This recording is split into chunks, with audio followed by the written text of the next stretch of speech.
नमस्कार साथियों, मैं सीमा गुप्ता आज फिर आप सभी के बीच प्रदेश की सर्वोच्च संस्था उत्तर प्रदेश शासन में किस प्रकार आप समीक्षाधिकारी पद पर आए, इससे संबंधित महत्वपूर्ण क्लास आज मैं आप सभी के बीच लाई हूँ।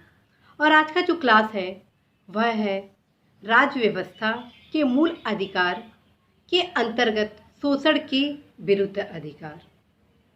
जैसा कि आप सभी अवगत हैं कि मूल अधिकार हम सभी का सबसे महत्वपूर्ण अधिकार माना जाता है और हमारे संविधान में जो हम सभी को मूल अधिकार दिया गया है वो हम सभी के लिए बेहद ही आवश्यक होता है, क्योंकि यह हमें गरिमापूर्ण जीवन प्रदान करने का भी आधार स्तंभ प्रदान करता है। तो आइए जानते हैं मूल अधिकार में शोषण के विरुद्ध जो अधिकार प्रदान किए गए हैं उससे किस प्रकार से प्रश्न पूछे जाएंगे। तो सबसे पहले देखिए, यह पूछा जा सकता है कि शोषण का विरुद्ध अधिकार किस अनुच्छेद के अंतर्गत प्रदान किया गया है।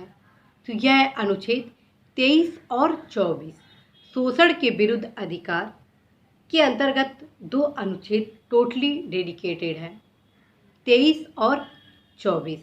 अनुच्छेद 23 में उल्लिखित है मानव के दुर्व्यापार और बलात्श्रम का प्रतिषेध, और अनुच्छेद 24 में है कारखानों आदि में बालकों के नियोजन पर प्रतिषेध। अर्थात यह जो दोनों अनुच्छेद है वह शोषण के विरोध के रूप में अधिकार हम सभी को प्रदान करता है, और इसी का परिणाम रहा संविधान के इसी दोनों अनुच्छेदों का परिणाम रहा कि बंधुआ मजदूरी अधिनियम बना। तो वहीं दूसरी तरफ अनेक ऐसे प्रावधान किए गए कि कारखानों आदि में जब कार्य करने के लिए 6 साल 7 साल 8 साल के बच्चे जाते थे तो उनको रोका गया, क्योंकि बालक देश के भविष्य होते हैं और यदि वह अपने बालपन में कार्य करते हैं तो कहीं न कहीं देश के भविष्य पर एक प्रश्न चिन्ह खड़ा होता है, क्योंकि देश के भविष्य हमारे देश के बालक हैं। और यदि वह कम आयु में ऐसी कारखानों में काम करे कि उनको न सिर्फ शारीरिक रूप से नुकसान हो, बल्कि उस काम के दौरान यदि वह शिक्षा नहीं प्राप्त करते तो मानसिक रूप से विकसित नहीं होते।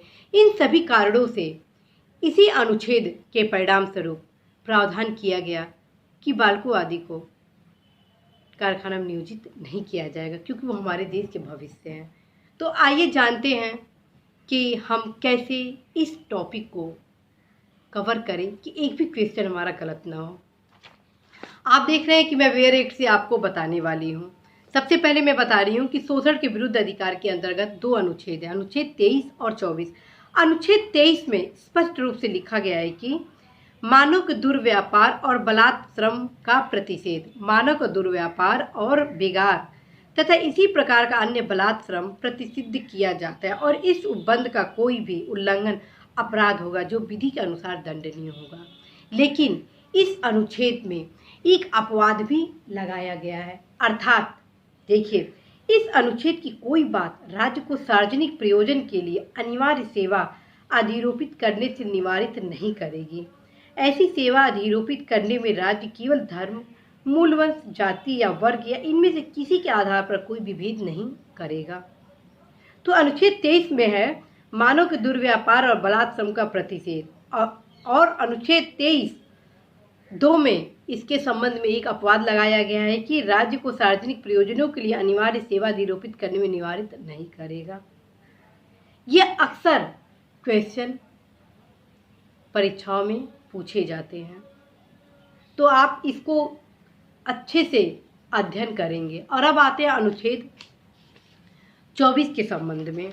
अनुच्छेद 24 में स्पष्ट रूप से उल्लेख किया गया है कि कारखानों आदि में बालकों के नियोजन का प्रतिषेध, और आगे लिखा है 14 वर्ष से कम आयु के किसी बालक को किसी कारखाने या खान में काम करने के लिए नियोजित नहीं किया जाएगा या किसी अन्य परिसंकट में नियोजन में नहीं लगाया जाएगा।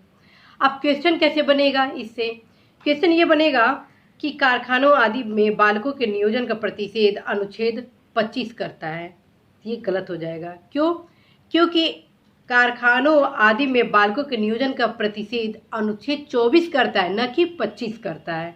तो ये याद रखिएगा कि अनुच्छेद 24 में करता है। फिर क्वेश्चन बनेगा आयु के संबंध में। संविधान के अनुच्छेद 24 में स्पष्ट रूप से लिखा है कि 14 वर्ष के बालकों को, अर्थात यदि क्वेश्चन आता है 15 वर्ष, 18 वर्ष, 17 वर्ष, तो वो गलत हो जाएगा, 14 वर्ष होना चाहिए। तो ये चीज़ आप देखेंगे। अब क्वेश्चन ये भी बन सकता है कि मानव को दुर्व्यापार और बलात्कार श्रम का प्रतिषेध अनुच्छेद 28 में है, तो ये गलत हो जाएगा क्योंकि अनुच्छेद ये 23 में है। तो इस प्रकार से ये क्वेश्चन बनाए जा सकते हैं और इसी को मॉडिफाई करके भी बनाया जा सकता है। यदि आप इसका गहन अध्ययन करेंगे तो निश्चित रूप से इससे संबंधित जो टॉपिक होगा, क्वेश्चन होगा, उसे आप हल कर लेंगे। और इसके संबंध में कई वाद आए, न्यायालय में कई वाद गए और वृहद स्तर पर इस पर निर्णय भी लिया गया और परिणाम हुआ कि यह शोषण के विरुद्ध अधिकार हम सभी नागरिकों के लिए बेहद खास बना और आज इसी अनुच्छेद के बलबूते हम सभी का कोई भी शोषण नहीं कर सकता है, कहीं संकट में परिस्थिति में नियोजित नहीं कर सकता है। तो इस प्रकार आप जाने अनुच्छेद 23 और 24 के बारे में कि परीक्षाओं में किस प्रकार से क्वेश्चन पूछे जा सकते हैं। और अब आते हैं होमवर्क के संबंध में कि आज हम इस दोनों अनुच्छेद को कैसे अध्ययन करें। तो सबसे पहले आप वेयर से इन दोनों अनुच्छेदों का गहन अध्ययन करेंगे।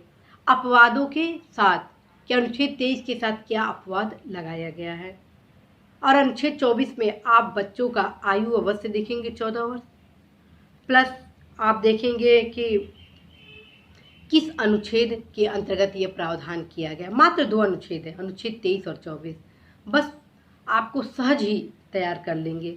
फिर अब दूसरा चीज़ आप करेंगे कि डीडी बसु से संबंधित जो शोषण के विरुद्ध जो सामग्री दी गई है उसके पुस्तक में, उसको आप अवश्य अध्ययन करेंगे। इससे संबंधित कौन कौन से संविधान संशोधन किए गए और लगातार इसमें क्या सुधार हुआ, इसका भी आप ध्यान रखेंगे। और रात को सोने के पूर्व एक बार अवश्य ही सामान्य अध्ययन के राज्य व्यवस्था के इस अनुच्छेद से संबंधित पूर्वावलोकन अवश्य अध्ययन करेंगे कि क्वेश्चन आया है कि नहीं आया है, आया है तो किस प्रकार का क्वेश्चन आया है और किस प्रकार से क्वेश्चन बने हैं। बस आप ये अभ्यास कर लीजिए, निश्चित रूप से आप अवश्य इस टॉपिक से क्वेश्चन हल कर लेंगे। तो इसी महत्वपूर्ण क्लास के साथ कि शोषण के विरुद्ध अधिकार हमें 2 अनुच्छेदों के तहत प्राप्त है, अनुच्छेद 23 और 24, मैं सीमा गुप्ता आज आप सभी से विदा लेती हूँ। नमस्कार।